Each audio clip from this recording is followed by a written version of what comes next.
छूटा जीतो कैला रंगदारी रे घर चढ़ के मारबो बरियारी रे छूटा जीतो कैला रंगदारी रे घर चढ़ के मारबो बरियारी रे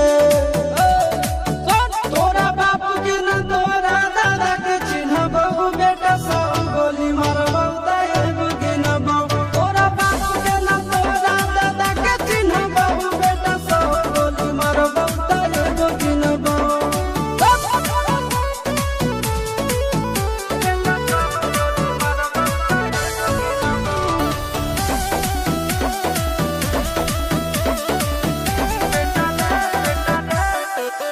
बेटा रे काटा से ठोक देबो चिमनी के भाटा में झोंक देबो देखबो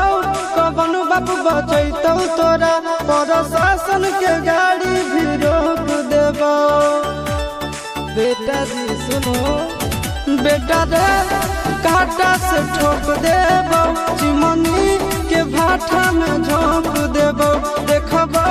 कवन बाप बचैतौ तोरा प्रशासन के गाड़ी भी रोक देबो तोरा जैसन के हम खड़े खड़े गिनबो बेटा सब गोली मारबो ताएबो गिनबो तोरा बाप के न तोरा दादा के चिन्हबो बेटा सब गोली मारबो ताएबो गिनबो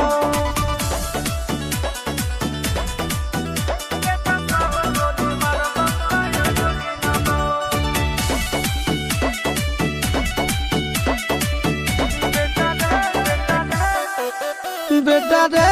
दौड़ा के बाजार में मारबो गोली तोर कपार में रंगदारी जे करम भी बिहार में गड़ देबो गंगा जी किनार में इतना मार पड़तो ना बेटा बेटा रे दौड़ा के बाजार में मारबो गोली तोर कपार में रंगदारी जे करम भी बिहार में गड़ देबो गंगा जी किनार में कहो चिंटू आशीष के कारण सुनाबो बेटा सब गोली मारबो ताएबो गिनबो तोरा बाप के न तोरा दादा के चिन्हबो बेटा सब गोली मारबो ताएबो गिनबो मारत मारत पिछुआरा लाल कर दे बेटा ध्यान से बाप इधर है।